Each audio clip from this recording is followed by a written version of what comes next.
වතුර ටිකක් හරි සතෙකුට දෙන්න පුළුවන් මොන ආත්මෙද? ඕකේ හොඳට වැඩ ගන්න.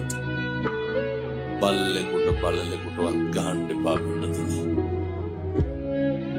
සතෙකුටවත් හිංසා කරන්න එපා. මම දැකලා තියෙනවා පාරේ.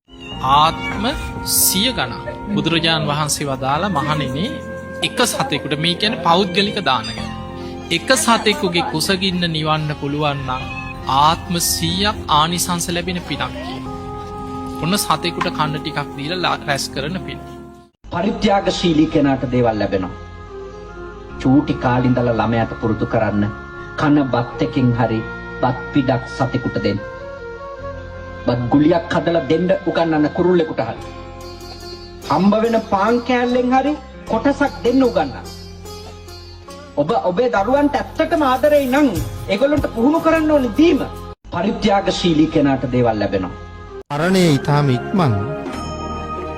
අපි දන්නේ හෙට උදේ වෙනකන් ජීවත් වෙයිද කියලා.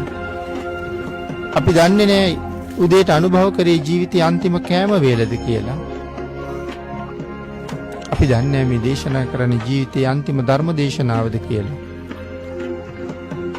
ඔබ දන්නේ